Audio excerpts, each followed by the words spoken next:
This video gives a brief introduction to the various types of fluid available and explains how fluids are administered. It is intended to help you understand how to select appropriate fluids and the practicalities of fluid delivery. Broadly speaking, fluid administration falls into two main categories: acute fluid resuscitation and maintenance fluids. Acute fluid resuscitation is required in acute cases of hypovolemia. For example, hemorrhage, severe diarrhea and vomiting, burns or sepsis. Typically, large volumes of intravenous fluid are required to boost circulating volume. In these cases, prompt fluid delivery can be life-saving. More controlled maintenance fluid administration is typically required in patients unable to maintain adequate oral intake, for example in cases of bowel obstruction or for surgical patients in the perioperative period. This maintenance therapy replaces ongoing fluid losses and maintains hydration.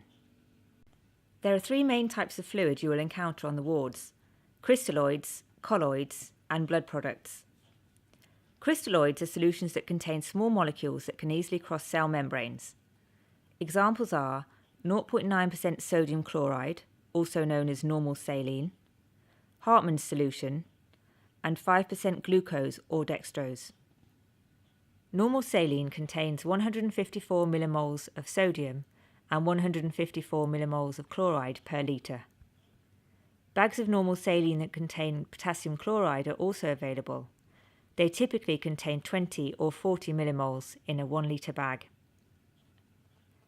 Hartmann's solution contains 131 millimoles of sodium, 5 millimoles of potassium, 2 millimoles of calcium, 111 millimoles of chloride, and 29 millimoles of bicarbonate in the form of lactate. These are all per litre. Hartmann's solution is more closely related to the body's normal composition than normal saline. Normal saline and Hartmann's are perhaps the most commonly used fluids and are used extensively in both resuscitation scenarios and as part of maintenance fluid regimes. The second fluid type is colloids. Colloid solutions contain larger molecules, for example gelatin or albumin, that remain within the intravascular space. They are therefore thought to expand the intravascular space with a longer duration of action than the crystalloid solutions. For this reason, colloids were previously popular resuscitation fluids. However, more recent evidence suggests that in practice they have no advantage over the crystalloids, and in fact colloids carry a small risk of anaphylactic reactions. In general, the use of colloids is decreasing in favour of crystalloids. Examples of colloids include Isoplex and Volplex.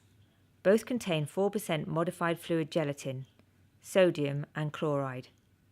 Isoplex additionally contains potassium, magnesium and lactate in the proportions shown on screen. The final type of fluid is blood products, which include packed red cells, platelets, and fresh frozen plasma. These products need to be ordered from the transfusion lab, and their use and administration must follow local protocols. For the remainder of this video, we will focus purely on the administration of crystalloid and colloid solutions. We will now describe the practicalities of administering intravenous fluids. Fluids need to be prescribed on fluid charts. The date, fluid type, any additives, and the rate must be specified, and the prescription must be signed.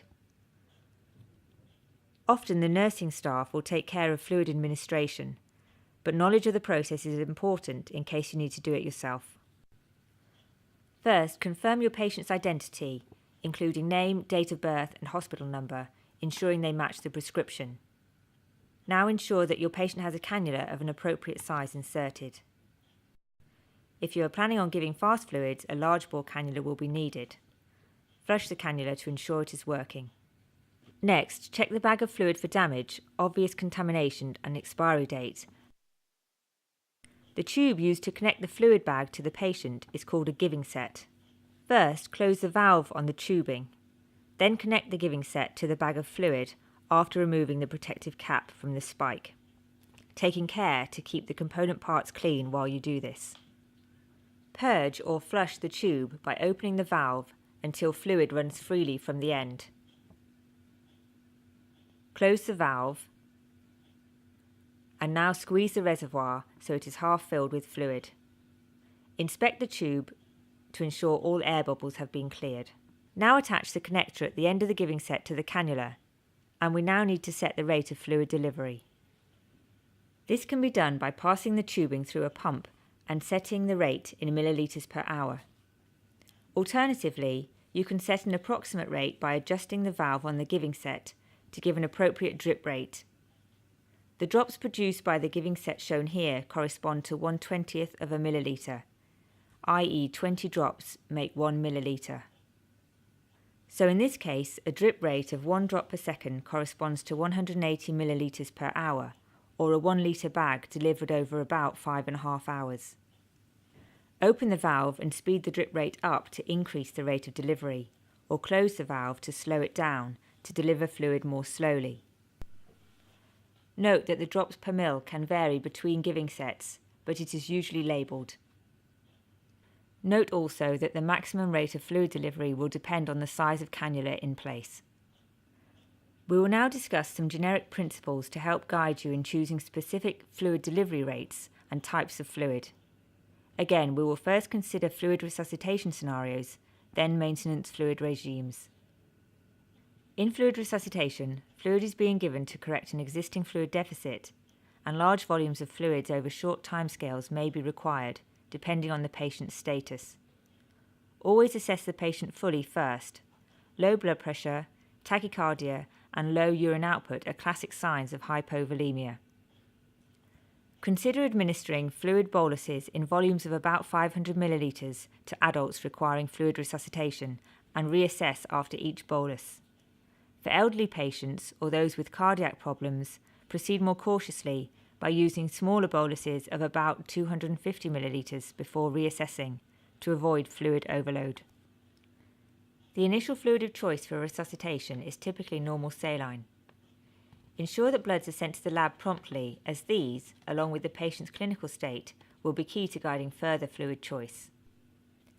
An important point to note is that potassium cannot be given quickly due to its potential harmful effects on the heart. Your local trust guidelines will advise you on the maximum rate of potassium delivery, but it's typically around 10 millimoles per hour.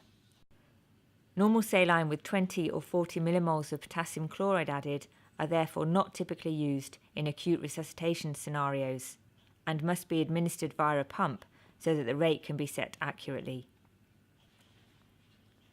Maintenance fluids are used to replace ongoing fluid losses in patients unable to maintain adequate oral intake. There are specific formulae for estimating the maintenance fluid requirements based on patient weight.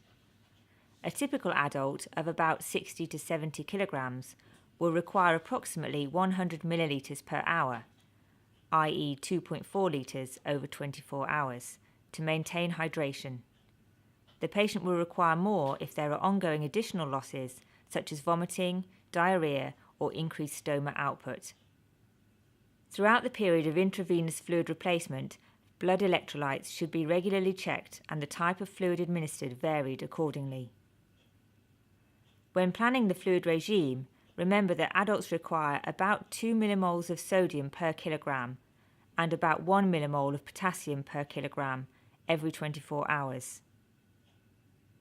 A typical fluid regime may consist of alternating bags of normal saline with or without potassium chloride, 5% dextrose and Hartmann solution. In this video, we have discussed fluid therapy in the context of resuscitation and maintenance scenarios and have considered fluid choice and rate of delivery. There are a few final points to note. Firstly, throughout the period of fluid replacement, you should be monitoring the patient's clinical status and blood electrolyte values. Regularly review whether your patient continues to need intravenous fluids and stop them as soon as the patient is able to maintain adequate hydration enterally. Finally, this video focuses purely on adult fluid therapy. Pediatric patients require much stricter protocols which are not covered here. Always seek senior advice when prescribing fluids to children.